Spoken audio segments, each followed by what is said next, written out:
coming up on Gamers Week podcast. So next up from Nintendo Life Random, Logan Paul made a table out of GameBoys, and the internet isn't happy. Surprise, surprise. So YouTuber Logan Paul is a man who has his fingers in many pies. I already don't like that sentence. Phrasing. I was just thinking I felt dirty saying it.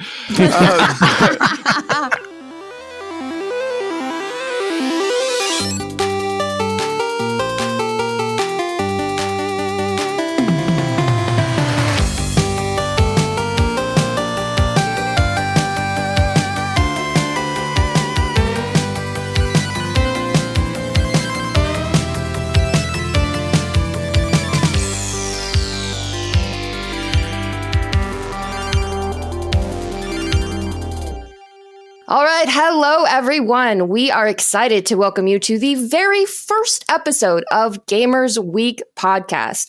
Like the name says, we analyze the best, the worst, and the weirdest headlines of the past week in the video game industry. Welcome, everyone. I'll be your host for this evening, and my name is Blue. I am here with my two co-hosts. I've got the one and only Donnie G and Ryan, aka Retro Game Brews. Hello. Oh my God, I'm so excited. Been looking forward to this for a while now, and finally back into the podcasting booth to talk to you all. So super excited, and also super excited to have Donnie, man, joining the podcast. What's up? Squeaking noises. You take the excitement that Blue and Ryan have, and you need to double it, triple it, quadruple it, whatever. And that's my level of excitement for coming on this podcast. Nice. Love it, man.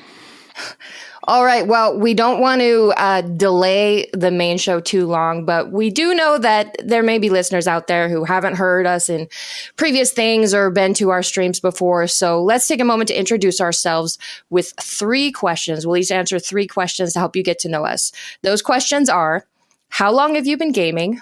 What 3 games best describe you as a gamer? And what is something you love besides video games? Donnie, do you want to go first? Sure. So how long have I been gaming? For as long as I can remember, actually. And around 1983 is about the longest that I can remember. I was 5 years old, and I don't think I've ever hit the arcades around 5 years old, but my father had an Atari 2600. And I grew up right around the time of the Atari 2600, then the Coleco tabletops that used to come out with a little miniature Donkey Kong, Pac-Man, Frogger, et cetera, et cetera. So I had a lot of time and experience on those little handhelds. But I've been gaming ever since. Nice. And what about you, Ryan? It's kind of a similar answer. First of all, I didn't know that these were going to be so incredibly personal. So I'm a little. What's your social security number? People want to know, okay? So how long have I been gaming? Conceivably, since I can remember, similar to Donnie's answer. I grew up in the NES era, but I remember my first gaming experience was actually with an Atari 2600 over at my grandmother's house. First game ever played was Keystone Capers, which I don't think that one hooked me on gaming, but eventually woke up one Christmas morning and that beautiful Nintendo Entertainment Deluxe system was sitting there waiting for us. And man, I have been into video gaming ever since. And it's been a fantastic ride, fantastic hobby. And get a chance now to share it with all you. My Atari at my grandmother's house. You call me old? Blue, what about you? Well, this is kind of a anticlimactic plot twist, but I also first began gaming on an Atari 2600. Oh my God. Let's all take our Centrum Silver now. I know. Make sure we've got our AARP cards handy. Pieces of the Triforce unite. So we didn't own one. I think my dad borrowed one from a friend, and it was in our house for a couple months. And I remember trying to play Q*bert, and I must have been 3 or 4. And I remember doing my best, but thinking that game was impossible. And was not actually that sad when the friend eventually took the 2600 away. So it was a few years before the neighbors across the street got an NES and were playing the Super Mario Duck Hunt pack-in game. Nice. And I went over there and I was like, I must have one. So that's where it began. Did you end up getting one for the house? We did end up getting one for the house eventually. I think my parents realized if they ever wanted to see their children again, instead of us asking to be adopted by the neighbors, then they needed to get one. Right. Nice. So, Donnie, what are your 3 games that best describe you as a gamer? So this is a very loaded question. Really? I mean, you say the wrong game here, and it immediately silos you into something that you don't want to be. Like, oh, I'm forever known as the guy who likes Tiny Toon Adventures on NES or something like that. I do like Tiny Toon Adventures on NES. It's not a bad game. For me personally, I'd say the 3 that define me are really Mortal Kombat, and no specific one in particular, except for Mortal Kombat 4. I really hate that version, but everything else, Mortal Kombat as a whole, that defines me. The second game would be Shadowrun. Shadowrun, if you're not familiar with it, and this would, I feel like I have to be specific here. Shadowrun for the Super Nintendo, because there are 2 versions. There's a Shadowrun for the Super Nintendo and the Shadowrun for the Sega Genesis. There's also a Shadowrun for PC that came out a couple of years ago, which is still a great game. But I like RPGs that deal with that type of genre, the whole cyberpunk Blade Runner type genre. I do like RPGs as well, but in all honesty, I'm not really into the whole fantasy when it comes to, like, I know Ryan's the gasp. about to leave. Oh my God. Done. Okay, well, thanks everyone. That was the shortest podcast ever. And that's not to say that I don't like games like Secret of Mana, Illusion of Gaia, Final Fantasy, et cetera, et cetera. Because say Chrono Trigger. You know what? I've Choose your words wisely, sir. I've never played Chrono Trigger. I still have yet to play Chrono Trigger. Now he's really leaving. It's on the backlog. It's on the backlog to do. I still have to get through Secret of Mana and Illusion of Gaia and eventually beat Final Fantasy 3, which I've never done. The third one is Night Trap because I love full motion video games. I know. And I'm going to die on that sword all day, every day. And that's what kind of started me into the whole full motion video genre of gaming. I got to say, some of the most entertaining streams I've ever watched is you going through Night Trap. So absolutely. Well, thank you. Wow. Okay, Rybread. I don't know how you're going to follow that up, but go for it. I don't either. Controversy on the first episode. Yeah, mine are really lame now. So the 3 games that best describe me as a gamer. So one is StarCraft. I spent so many hours in my I'd say it's a mid-teens online playing StarCraft, and it's actually a game that I still play up until this day. It's the first one. It's classic. The gameplay element is great, and I love the strategic piece to it. Similar to what you were saying, Donnie, about Mortal Kombat being a competitive game, StarCraft is too, and you get a chance to go online and play against other players. Battle.net still exists, so if you want to, you can wait about 2.5 hours to find somebody who wants to play with you. But nonetheless, I love the game. It to me, the music is great, the atmosphere is outstanding, and as somebody who transitioned from console gaming into like PC gaming at that time, that was the perfect fit for me. Nice. Number 2 is a game that I play pretty regularly nowadays, which is Splatoon. So Splatoon 2 is a game that I have gotten actually a lot of people into. We do a lot of game nights over on my Discord channel and future patron only Gamers Week Discord channel game nights as well. Splatoon's got a really fun community to it too. And I love getting a chance to just go online, hop on Discord and chit chat with friends while you play. And I'm not too shabby at it. So that's also something I think represents me. Did you just say on the line? On the line, yes, because we established that we're really old, right? So I have to say it like an old person. On the interweb. And the third one is probably no surprise, Chrono Trigger. I am a huge fan of JRPGs, especially from that era of Super Nintendo, and probably PlayStation. Obviously not on the N64 since there aren't really many of them on the N64. My first dig today for N64. Settle in, folks. There will be a lot of those.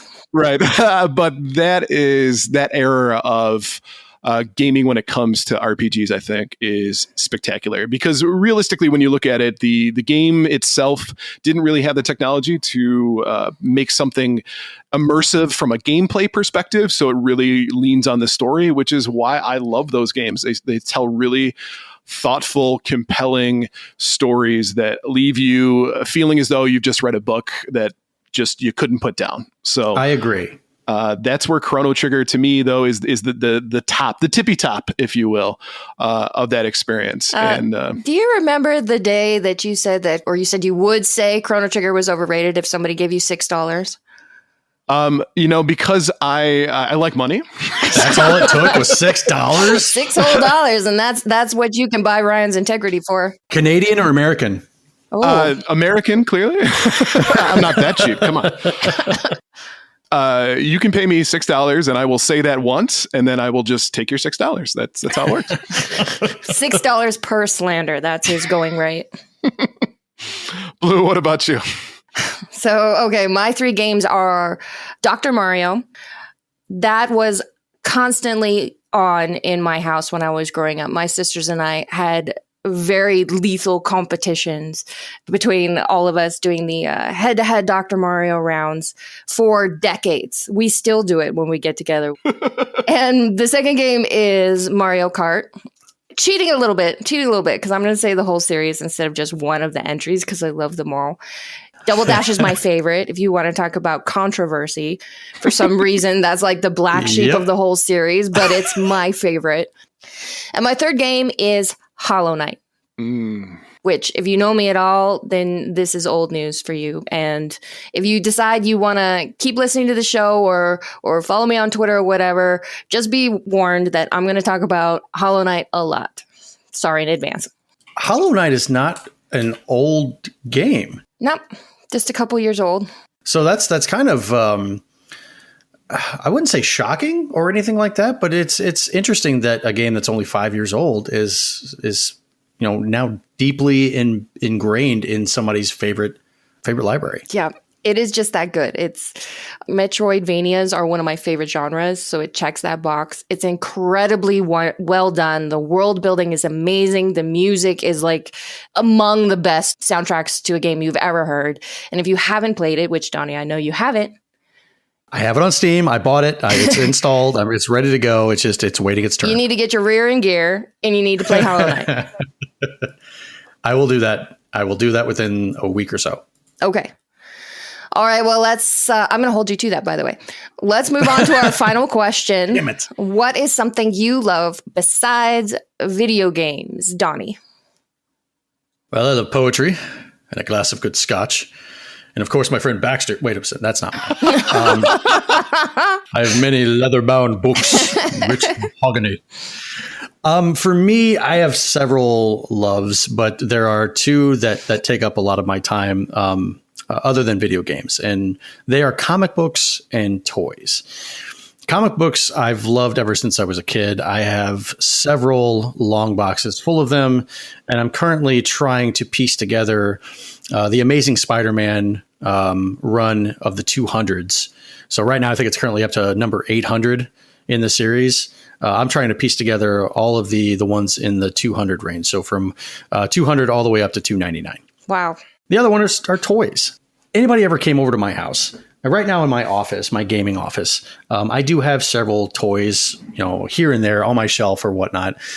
But in my basement, in my closet, I have tubs upon tubs upon tubs, even more tubs. And oh, look, even more tubs. Hey, look over there. There's some more tubs of sealed mint on card action figures and stuff. Wow. So your house is full of toys and your kids aren't allowed to play with them. That is 100% correct. And if I ever come home and find that they have just they've dug their heels in, and I see packages strewn across the floor with action figures that they're playing with, I'm going to end up in a mental institution. Hey, Donnie, guess what I did yesterday? What? I took the Mario Kart Hot Wheels that I got for Christmas and I opened the box. Oh, no. I didn't even open it nicely. I tore it open. You decreased the value, man. I will open a random toy every now and again, but most of the time it's because I have a deep affiliation with toys from my childhood, because my parents, that's pretty much all they could afford were action figures for me for Christmas. And they would think that it's like, oh, it's a skimpy Christmas, we couldn't afford much. But when I wake up and I can open up 6 Turtles figures, that's a good Christmas. Yeah. Open them up. Right. Yeah. I open them up, play with them, and torch them with lighter and hairspray, which I have done. Jeez. Okay, then. Ryan. This does not include pets, right? Because the second love of my life is my dog. So we're not including that, correct? The question is open to interpretation. All right. Well, I'm not going to, because I don't want to bore you with dog stories. So what I'm going to go with is actually a passion that I started to develop a few years ago when I first met my wife. I, up until this point, thought that cooking really wasn't my thing. So as a kid, I tried to get into cooking and it didn't turn out so well.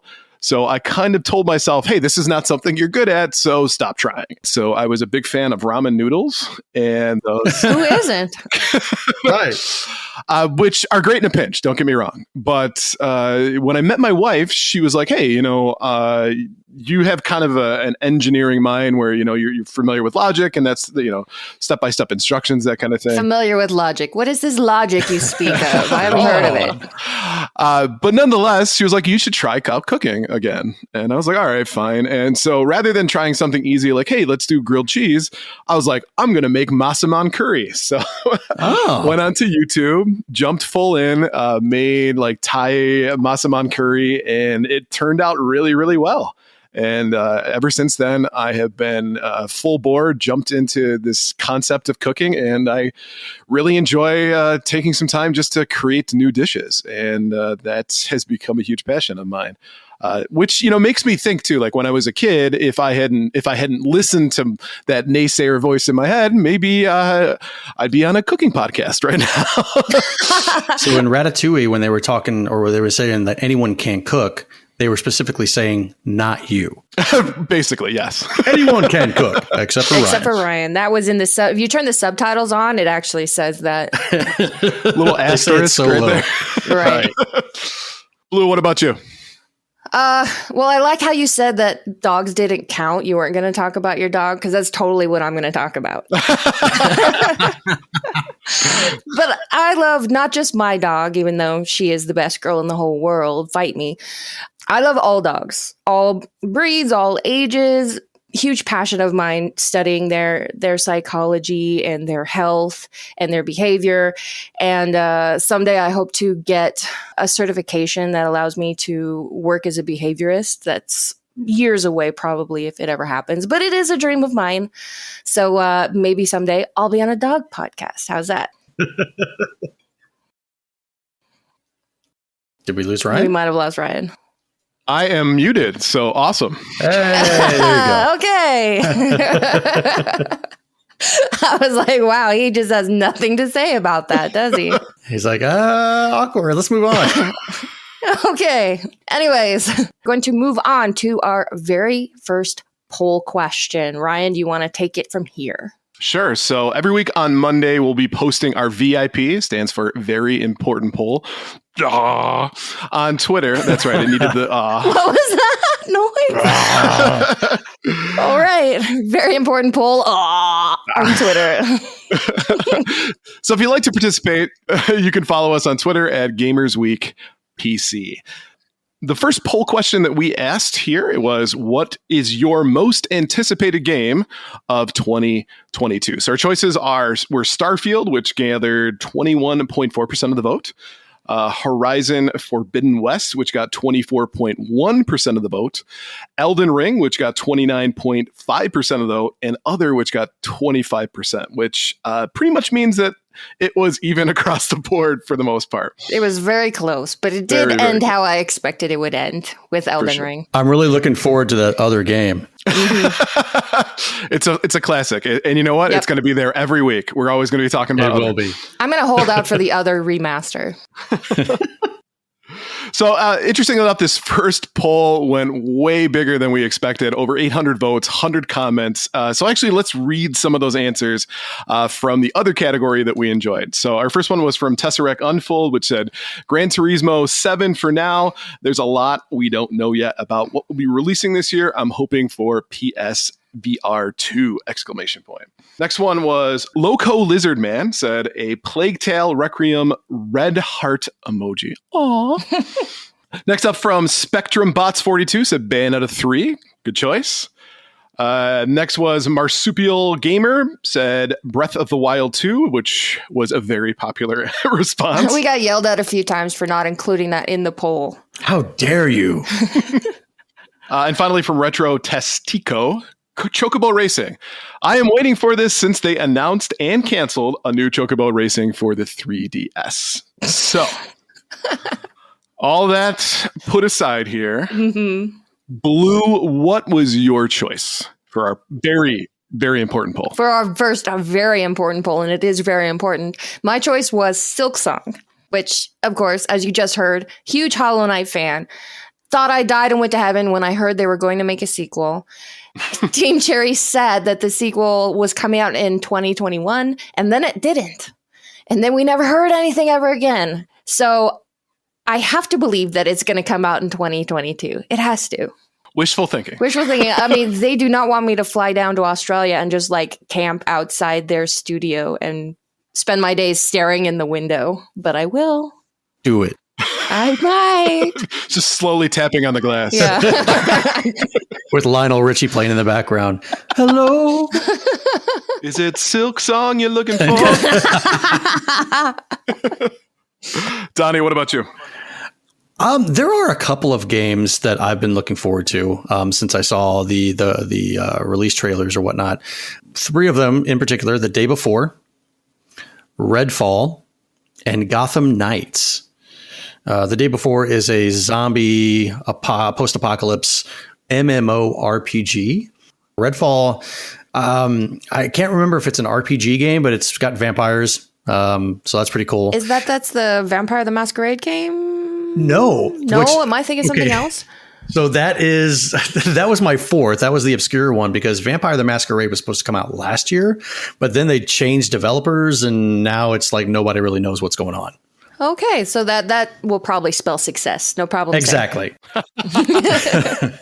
One of the last ones was Gotham Knights, and that apparently is it's set like the Arkham Asylum, Arkham Knight games, where Batman actually is dead, and now you're playing as either Batgirl, Dick Grayson, aka Nightwing, and several others. Wow, that sounds. I mean, I don't know. I'm not a Batman fan, but like you can just kill Batman just like that. Well, it's probably going to be some surprise spoiler at the end where it's like, hey, I'm not really dead. This is just a test, yada, yada, yada. Who knows? Okay. What about you, Ryan? No surprise to anybody who is familiar with me, but Splatoon 3. Oh, no shocker. Way. So they just announced that it is indeed, in fact, coming out in 2022. Indeed, in fact. Yes, and my guess is that it's coming out probably summertime, which I'm really looking forward to it because they, by announcing Splatoon 3, Splatoon 2 has stopped doing Splatfest, which is like a weekend event that they do every once in a while. A lot of fun. So super looking forward to Splatoon 3 coming out and them reinstating Splatfest with Splatoon 3. Now, what I would love to see is if they get rid of the introduction, a little video that you have to watch that tells you what all the things are. So if you're listening, Nintendo, which I'm sure you are, please get rid of that because it's super annoying. I don't care. Give me the option to skip. Does anybody like that? I don't know anybody who likes that. I mean, I'm sure if you're 9 years old, you're like, oh, Pearl and Marina again, hooray! But I'm not. So, well, at least you sure? When it comes to age, mentally, probably. You hear that, Nintendo? Forget the kids. Design Splatoon 3 around the whims of 30 and 40 somethings. And Splatfest. Can we talk about that name for a second? No, especially when mayonnaise is one of the colors. No, moving on. All right. Donnie, you want to take the next section? Let's move on quickly. Oh, how quickly do you want to move on? Quickly.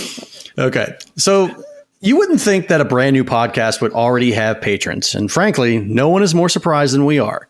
Here are the generous folks supporting Gamers Week on Patreon. We have the Wizard of Zardoz, Clayman71, Great Saiyaman81, BNT Zillaguy, Crunchy Kong, Sherf Snacks, Frank Grande, Producer BTW, Ducks in Disguise, Games with Coffee, Davey PGH, Princess Kitty Mew Mew, Rye Bread's #1 fan, and Fruitcake's #1 stan. I love that Ryan's trolls have followed him here. Old jokes never die, apparently. They do never die. If you like what you hear today, and we really hope you do, please consider joining us on Patreon. Your support helps cover the cost of producing the show, as well as other cool stuff we'll be doing, like prizes and giveaways. Visit patreon.com/gamersweek or follow the link in the show notes to learn more. Yeah, when Ryan suggested we launch the Patreon early before the show, I was like, are you sure? Why on earth would anybody go on Patreon and give money to a podcast that doesn't even have any shows yet? They don't even know if they like it yet. Why would anybody support that? But clearly, I severely underestimated the generosity of this community that has decided that they're going to go ahead and take a chance on a new show and us. And that's pretty cool. Yeah, thank you guys so much for your support. We really appreciate it. And we hope that we can provide you with the best podcast you ever heard. So absolutely. They love us and we love them. Indeed. All right, let's move on to the reason why everybody is really here, the gaming headlines. First up from CNN, Tesla to pull plug on letting drivers play video games after federal investigation.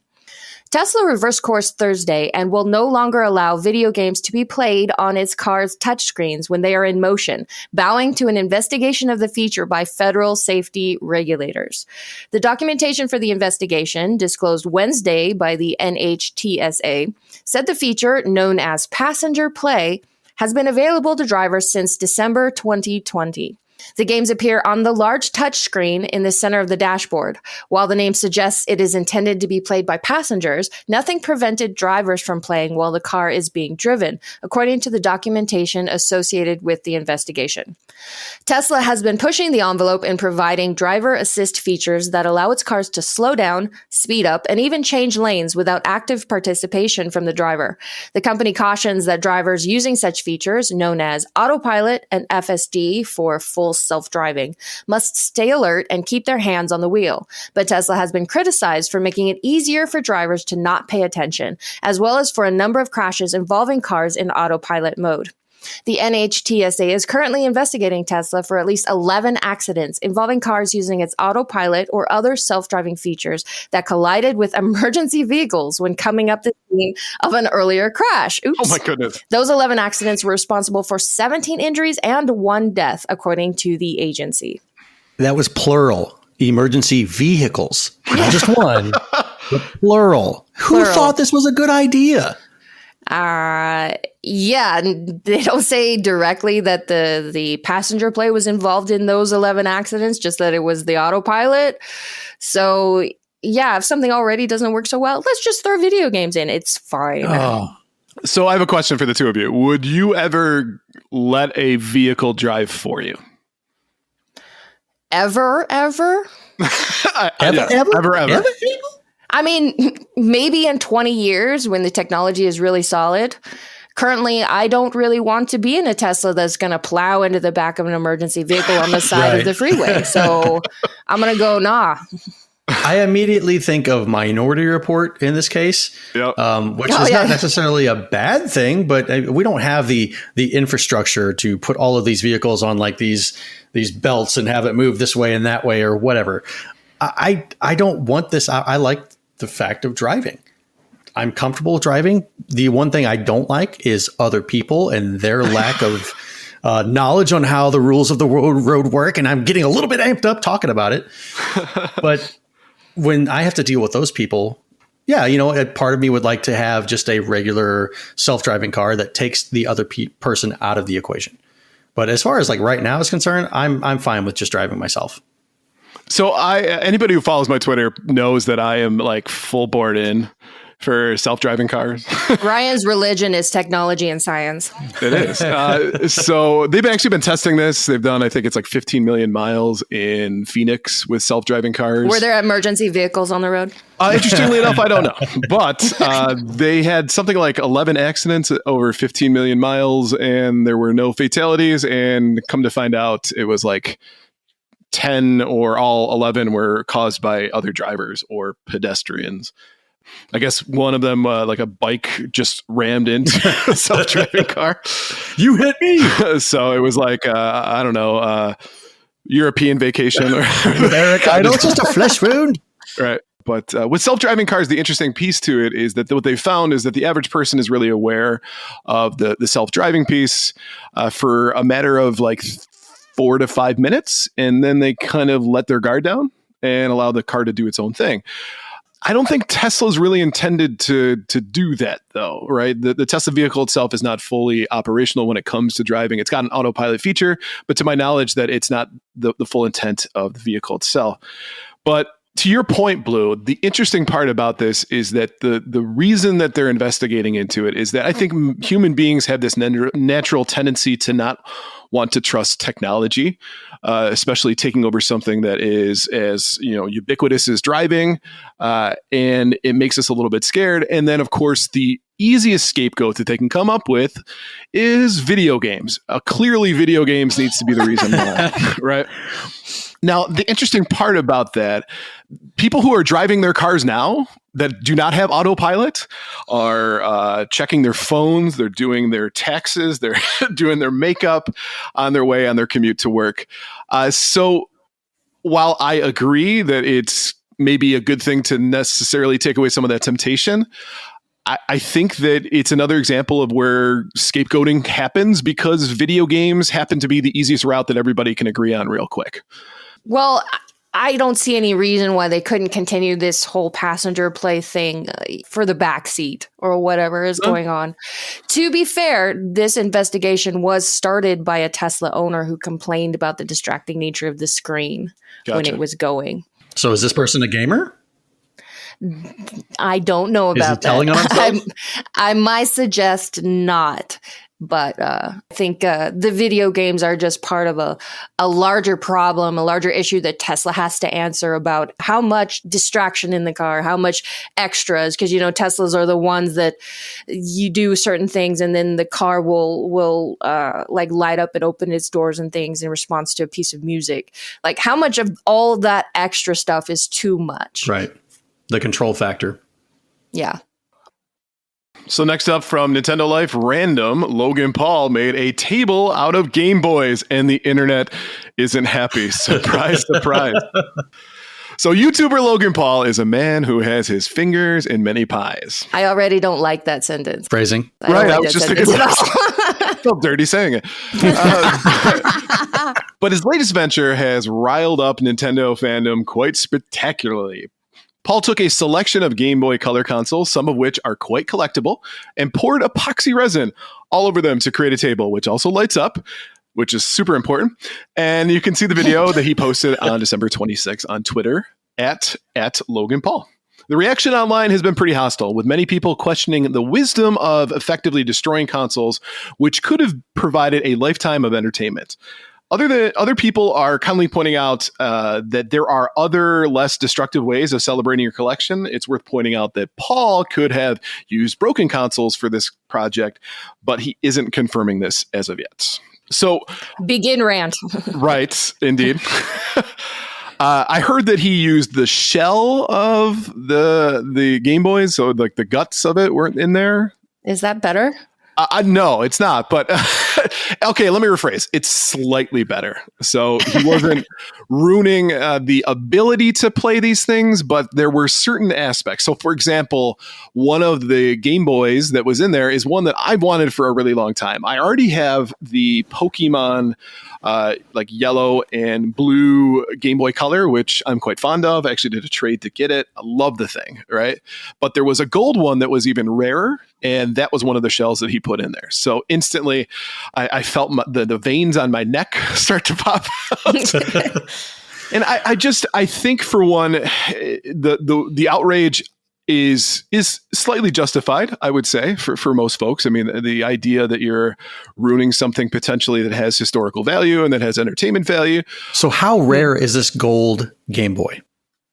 It's not like it's ultra rare in the sense that, it's going to cost you thousands of dollars to get it, but it is the rarer of the two. And I would say I've seen maybe 2 or 3 in the wild in my lifetime. Okay.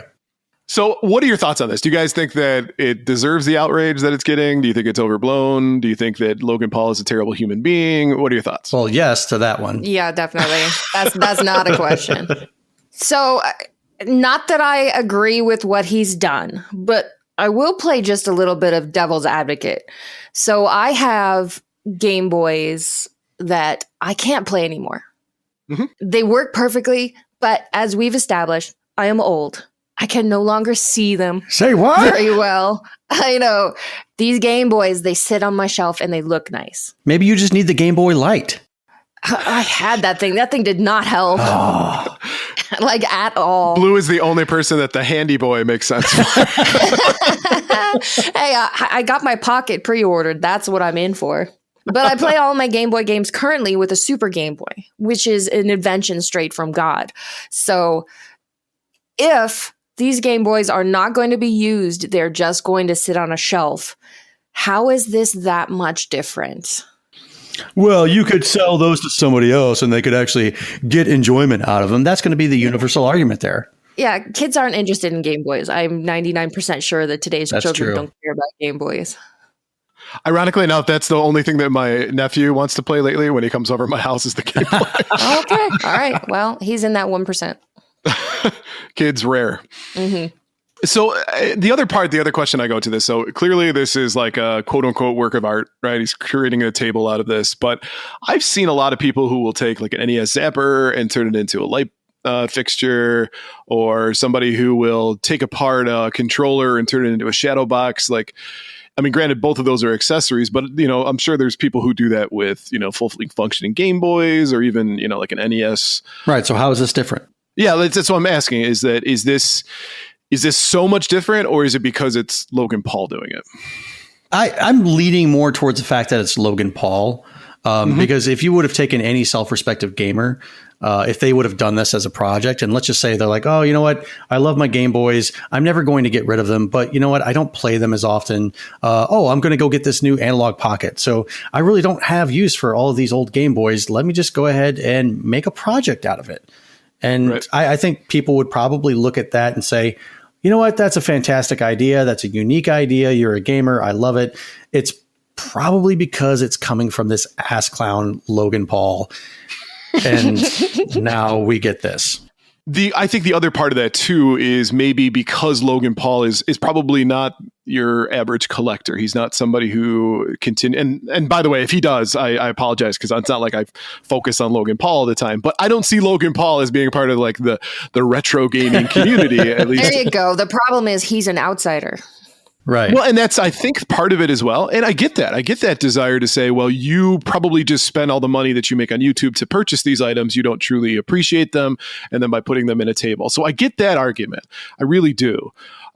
It's just, I think we need to play a little bit of devil's advocate with ourselves to say, where is this really coming from as Are far we as upset for the right reason? Yeah. Right. Exactly.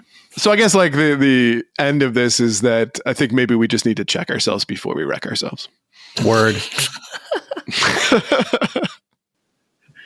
So next up, from the Washington Post, Riot Games agrees to pay $100 million in settlement of class action gender discrimination lawsuit.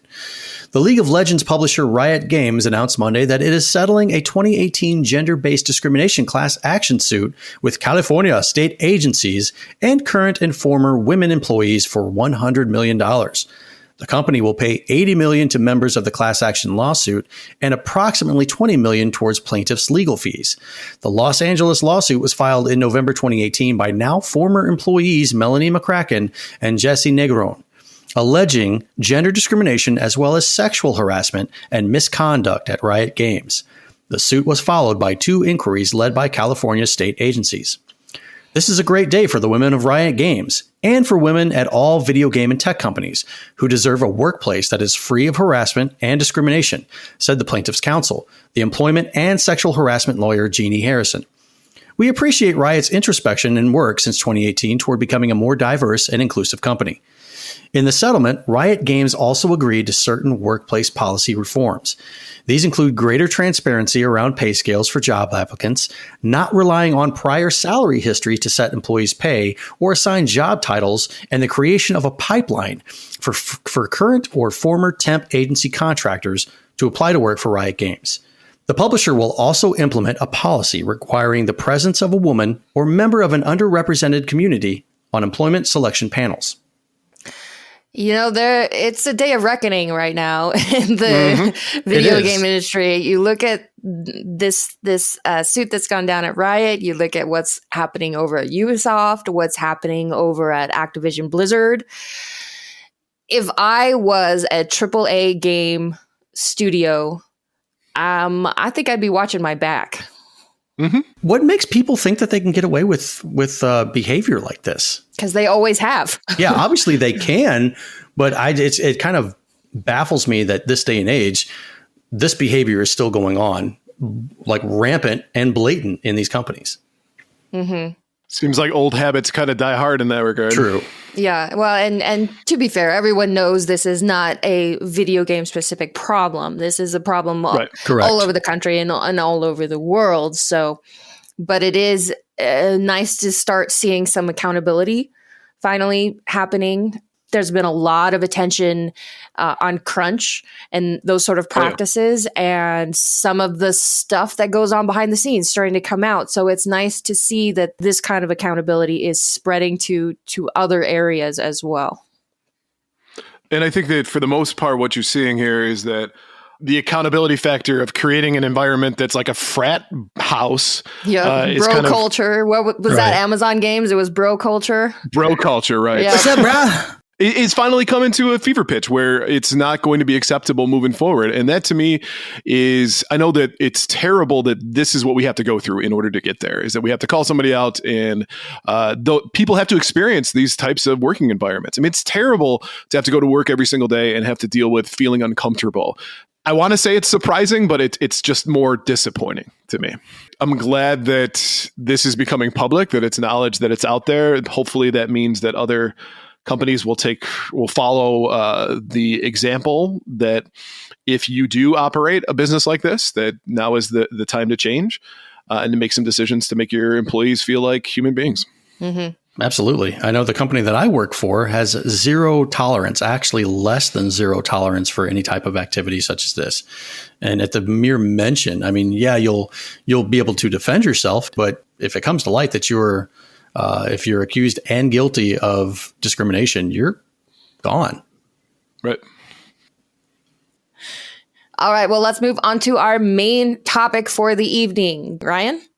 From CNBC, cash grab or innovation? The video game world is divided over NFTs. Gamers are a notoriously skeptical crowd. In 2017, for example, Electronic Arts them again, right? Faced huge backlash over a decision to let players pay to unlock certain characters in its Star Wars Battlefront 2 game. Traditionally, players are required to toil for several hours to access such content. And the outcry was so intense that EA eventually walked back its plans, which critics described as pay-to-win model. So when Ubisoft, the French video game publisher, dropped a video this month showing off its foray into non-fungible tokens, it's fair to say the reaction was a little predictable. The company debuted a platform called Quartz, which lets players own in-game items, such as helmets, in the form of NFTs, digital assets designed to track ownership of unique items on the blockchain. The feature was added to Ubisoft's Ghost Recon Breakpoint game. The move was met with widespread anger from gamers who slammed Quartz as a cash grab. Although YouTube has recently hidden dislikes on its videos, users downloading software to get around the change were able to find that Ubisoft's trailer for Quartz has been overwhelmingly disliked, with only 1,600 likes and more than 40,000 dislikes. That's delicious. An Ubisoft spokesperson told CNBC the NFTs available on Quartz are currently free, and that the company is not taking a cut of any secondary market sales. Ubisoft Quartz is an experiment, the spokesperson said, but Ubisoft isn't the only gaming company jumping on the NFT bandwagon. EA CEO Andrew Wilson says the phenomenon is an important part of the future of our industry. Ukrainian developer GSC Game World wanted to integrate NFTs into its upcoming title, Stalker 2, but has now scrapped those plans following pushback from fans. The Ubisoft debacle highlights division in the gaming world over non-fungible tokens. Last month, for instance, Microsoft Xbox chief Phil Spencer warned some efforts to bring NFTs to video games feel exploitive. There are definitely some aspects of NFTs that feel a little exploitive right now with some of these games. Jeff Keighley, host of the Game Awards, told CNBC on a call ahead of the video game industry's annual awards ceremony, which recently took place. While Keighley says he likes the idea of game creators making revenue through royalties on NFT sales, the thing I hope doesn't happen is that games become a platform just for commerce. Robbie Young, CEO of Animoca Brands, said the business model in gaming has changed over the years. Gaming's historically more premium, meaning you bought cartridges or DVDs or later downloadables. You paid upfront prices for games, he said, that has transitioned largely to an economic model around free to play. The idea is that it's free up front, but you have virtual assets inside the game that you acquire to enhance and improve your gameplay. Young says the NFT approach is innovative as it means gamers can now take ownership of digital properties they buy within a game. Players can then take those assets outside of the game and exchange them elsewhere. He said the phenomenon reminds him of his childhood. If you bought cartridges for your game's console and you wanted the new one but couldn't afford it, you would sell some of your old games at a secondhand shop, Young said. These days with digital content, we've not had that secondhand market. And so now blockchain is enabling that to happen again, where you can dispose of content that you are no longer interested in or are not playing with anymore. Still, despite excitement from some over NFTs and their potential use in gaming, it's clear that not everyone is on board. While NFTs may one day have a place in video games, right now they're still in an embryonic stage, according to George. Good Lord. You should just make it George, good Lord. Yeah. I apologize, George. Let me get a running start of this one. Gigiashvili, principal analyst at Omdia. Rushing into offering NFTs without fully evaluating it could lead to serious reputational damage, George said. That guy said. That guy said. You guys have any better suggestions on that one? Gigi that works. Okay. Apologies. So I'm not really on the up and up with NFTs. I know kind of about them, but with the articles that we were just talking about, what separates them from, let's just say something like in Diablo 2, where you had items that you could take and go on the marketplace and sell those for money? Well, for a second, let's take a step back. Okay. So if you're in the explain this to me like I'm 5 crowd, like I am. Okay. I am currently on the dummies.com website, and I pull up their page, NFTs for Dummies. And I will read you what I see here. Non-fungible, which means unique or non-replaceable, token is a unique digital code that represents some kind of digital item. It could be digital art or music, for example. An NFT is secured and stored on a public blockchain. One token is not interchangeable for another, and a token cannot be further divided. There are many different types of non-fungible tokens, and they can be created on well-known blockchains like Bitcoin or Ethereum. Use cases for NFTs abound, and the creator economy has rapidly embraced this method of securing digital provenance. Some popular examples are digital art, sports collectibles, music memes, and game assets. In-game assets such as digital land, skins, and characters are a perfect match for NFTs, having the highest sales volume of any other segment under the umbrella of digital collectibles. Interesting. There you are. I think in regards to video game collectibles such as skins and whatnot, that makes sense. When it comes to a piece of artwork, or in the case of what you said earlier, the first tweet, how can you own that? How can you say that you own the first tweet? And what can you do with that? Because somebody can easily take a screenshot of that and redistribute it and they won't get into any legal trouble. So in the sense, what do you own? Yeah, there was that thing going on Twitter. And if you're not on Twitter and don't know what I'm talking about, I apologize. But the big thing on Twitter recently has been those monkey NFT trading cards. Yep. And so people are bragging about having the monkey NFT, but then somebody will just, download and save it to their device and then pop it up and suddenly they can use it too. And it was this huge, long joke for like a weekend of people just mocking these monkey NFT, supposedly unique trading cards. Mock the monkey. Nice. So ideally, though, if you're talking about if your NFT is located on a blockchain, of course, is a network of computers that basically are a ledger for all information and transactions as a result of this shared collective knowledge of it. So if anything changes, it's got to update all the computers that are on that server for it to be a legitimate transaction. So, for example, if you try to steal somebody's NFT or Bitcoin or what have you, that can be traceable back to you. So there's part of that. I don't know, since NFTs are so new, to my knowledge, I don't know if you can be legally brought up on charges for theft for utilizing someone else's NFT. I don't know. But the idea is that it's supposed to be secure in that sense because it's not just one source of information, it's thousands potentially. The interesting part about that, though, is that similarly to this, where we're talking about NFTs being kind of like the buzzword of the moment, blockchain was for a little while there too. There's a classic example that was brought up on a show last week tonight with John Oliver, where he had researched a iced tea company that added blockchain to their name, and their stock price rose like an exorbitant amount of money as a result of having the word blockchain in it. Hey, welcome everyone to the Gamers Week Blockchain Podcast. Money. But that's the idea of the secureness, I think, around NFTs. But again, I don't know if this is something that needs to be a part of gaming. If you're getting items in a gaming space, why do I need to have it unique to me?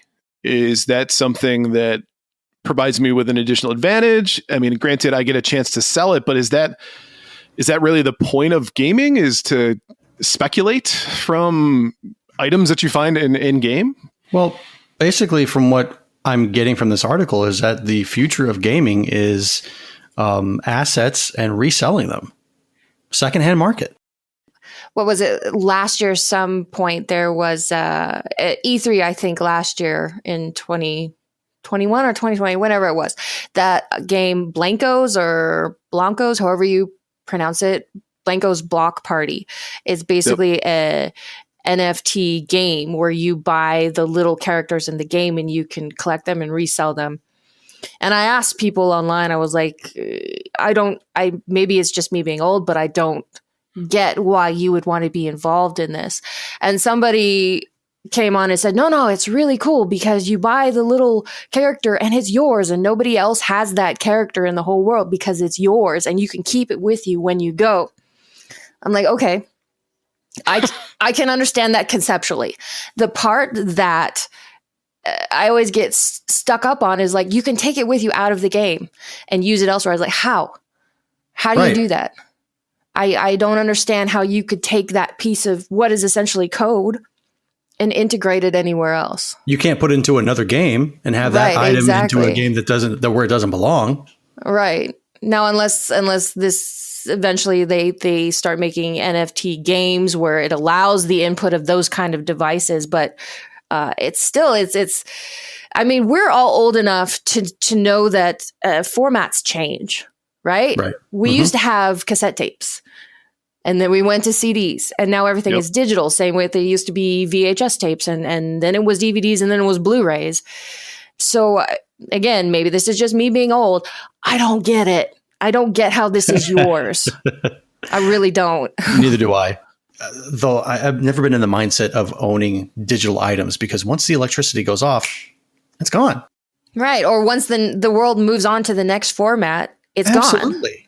With at least with the old retro stuff, with cartridges, I could pop those into a gaming system. Now, I know a lot of people at home are probably saying, well, Donnie, you can't, if the electricity's gone, you can't play that either. You know what? You have a good point. So if you have a generator, yada, yada, yada. But in all honesty, when the EMPs hit, okay, you can't play that. Absolutely. If something is it takes batteries like your Game Boy or your Sega Game Gear. I can pop that cartridge in. I've got batteries. I'm good to go.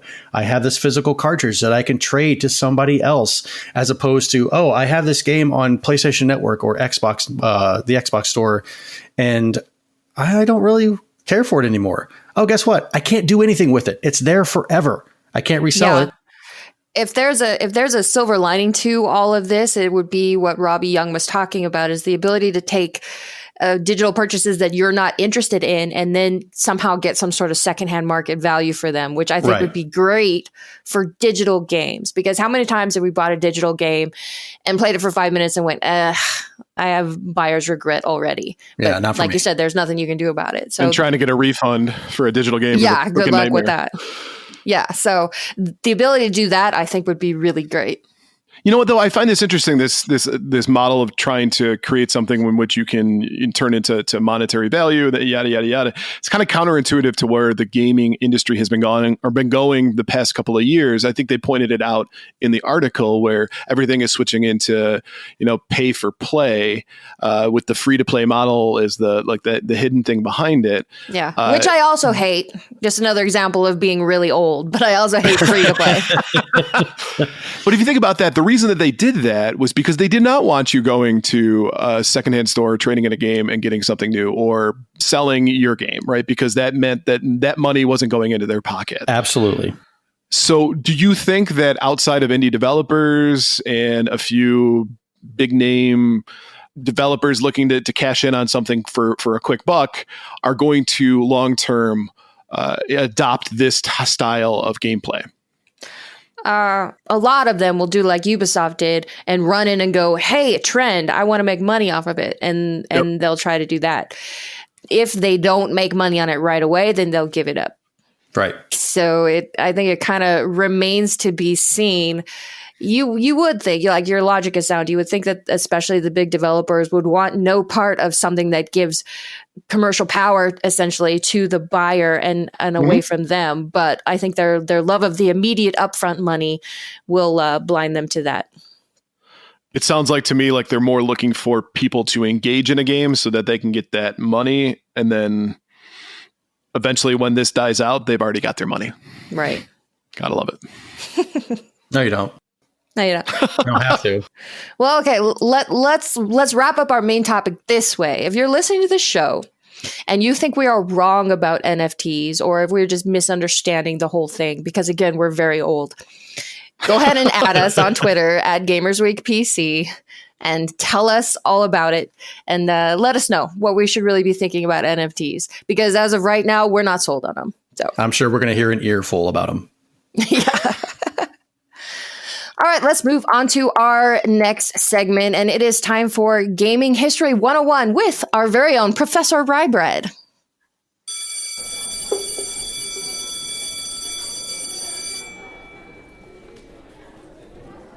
Well, thank you everyone for attending today's lesson. My name is Professor Rybread, and if you haven't gotten the syllabus, please ask one of your TAs for a copy. Is there going to be homework? We'll get to that in just a moment. My office hours are at no times any human being would be able to attend, so don't bother trying to find me. Please pay attention, as there will be a quiz which makes up 51% of your grade. So if you're trying to take on this lesson, just let them know this is a large chunk of your grade. So sorry, I was trying to take on the persona of a real university professor. So did that come across that way? Oh, absolutely. You didn't sound dead inside enough. I'll work on it. Okay. So Gaming History 101 with Professor Rybread really started, for me personally, I have a love for the history of gaming, and it's truly fascinating to me kind of how far we've come in a few short decades, from a gaming perspective, from Pong to what we're playing now.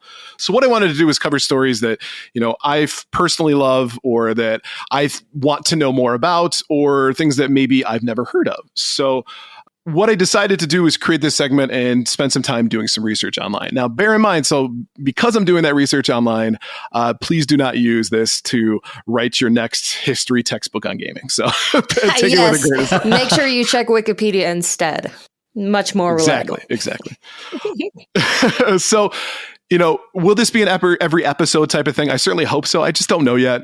If you do have ideas that you would like to talk about as far as history or a story, feel free to message us at gamersweekpodcast@gmail.com, and we might feature your suggestion. So definitely take a look into that. So our first topic for today is going to be an obscure Super Nintendo game called Super 3D Noah's Ark.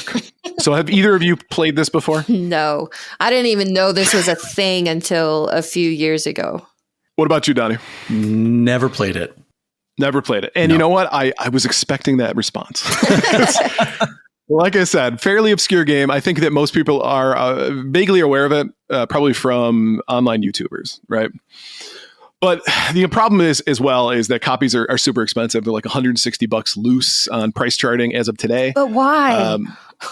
Well, and we'll kind of get into that a little bit towards the end here. But if you do want a physical one, there's repo copies that certain retro game shops will sell. There's also a PC version that was released on DOS in '95, which had better graphics, and a re-release in 2015 on Steam. So if you do want access to this game, whether or not you think it's going to be a good game or not, there are certainly opportunities for you out there. So the question then why do your first episode on Super Noah's Ark 3D? It has a lot to do with just the cart itself, some of the history behind it, maybe some of the misconceptions as to what this game is all about. But first, if you take a look at the cartridge itself, it's black and it has this pin connector sitting on the top of it, similar to what like a Game Genie or a Game Shark looks like. And the reason is because it's the only commercially released unofficial Super Nintendo cart. And it needed another Super Nintendo cart to plug in the top of it in order to get past the lockout chip on the SNES. Wow. Yes. So already we're in weird territory, right? Now, the game itself actually plays a lot like Wolfenstein 3D. And is there a reason for that? Yes, there is. Yes, there is. So it was originally developed using a license acquired by id Software, which I'm sure many of you are familiar with. They made things like Wolfenstein 3D, Doom, and a myriad of other first-person shooter games. So a big powerhouse in the FPS genre. Now, the most common story that I hear prior to doing research about this was that it gave Wisdom Tree, which was the developer of Super 3D Noah's Ark, the engine to Wolfenstein as kind of like a middle finger to Nintendo because they didn't appreciate how the game released for Wolfenstein 3D and Doom on the Super Nintendo. But that's actually incorrect. So this religious game was originally intended to be a movie-based game, as the founder of Wisdom Tree, Dan Lawton, was a huge fan of this movie's IP. What movie? That's what I'm going to ask you. Do you have any guesses? I do not. I'm assuming since this was a religious game, maybe the Ten Commandments or History of the World or something. I don't know. Okay. Blue, what's your guess? I'm gonna give you a clue here. Think the opposite of what you would expect from a religiously themed gaming company. Predator. Close. Well, not really that close, but close enough. Okay. I would call Predator kind of action horror, right? He was a big fan of the movie Hellraiser. Oh my gosh. Yep. That's a complete 180.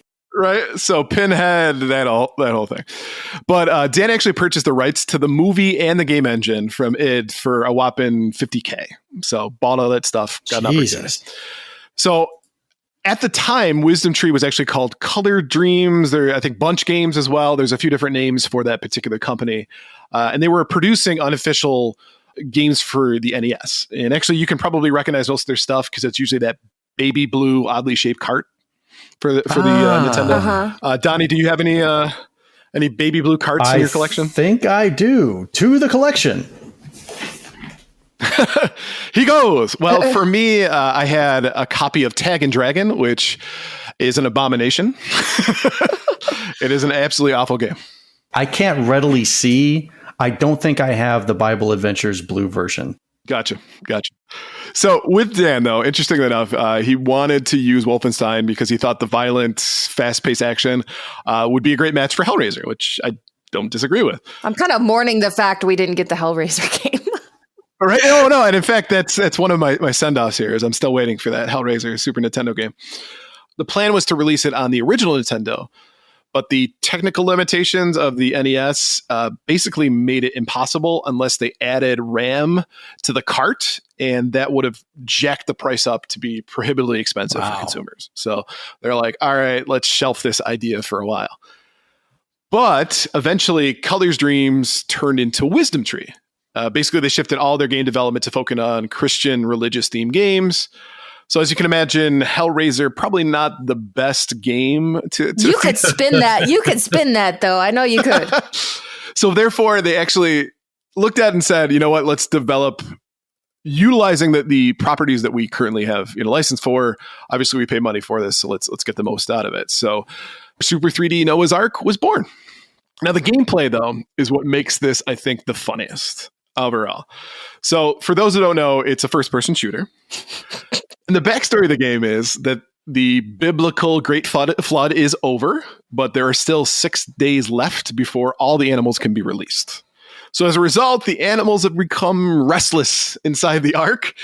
So Noah's got to traverse the ark itself and feed the animals with food to make them fall asleep.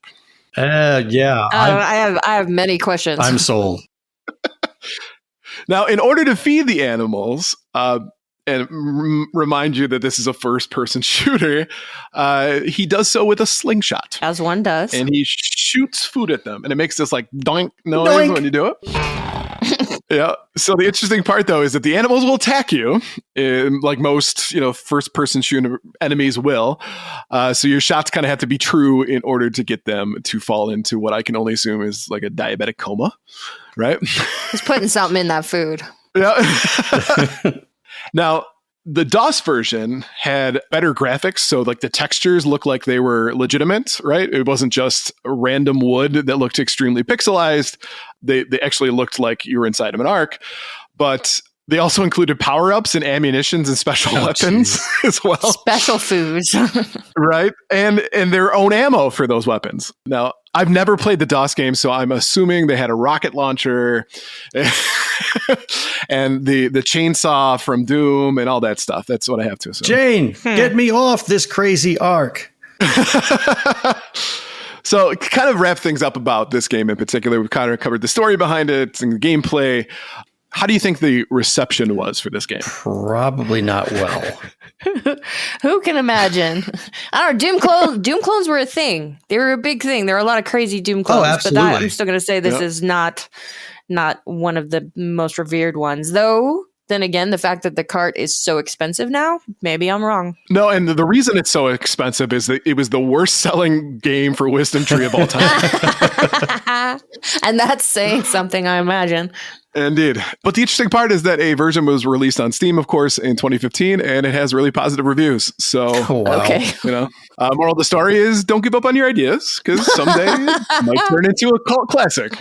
That's funny. All right, but to wrap things up, I just wanted to say, of course, thank you so much for attending today's lesson. As a reminder, if you do in fact have stories that you want to hear, I would love to have you reach out to us and let us know what you would like to see as far as this segment is concerned. So if you do have those suggestions, again, email us at gamersweekpodcast@gmail.com. How do I get extra credit? No. All right. Well, thank you, Professor Rybed. We are all very smart right now. So let's go ahead and wrap up this first episode of Gamers Week podcast. And just an FYI for everyone listening, this episode is only the first of our big 3-episode launch party. So if you have enjoyed the show, there are 2 more episodes waiting for you right now. So go ahead and listen. And if you didn't enjoy the show, well, there are still 2 more episodes ready to help you change your mind and decide that you love Gamers Week podcast. But if you want to connect with Gamers Week, be sure to follow us on Twitter at Gamers Week PC. You can also email us at gamersweekpodcast@gmail.com. Check us out on Twitch at twitch.tv/gamersweekpodcast. And finally, support us on Patreon if you would so desire, and we would be quite grateful, at patreon.com/gamersweek. And finally, since you have made it all the way to the end of this episode, please leave us a review. We really do want to know, what did you think of the show? How did we do? What can we do better? Etc., etc. And while you're there, consider subscribing on iTunes or on your podcast platform of choice. So go ahead and click play on that next episode, and we'll see you in a few minutes. Hey now. The podcast is over. Okay. They'll come.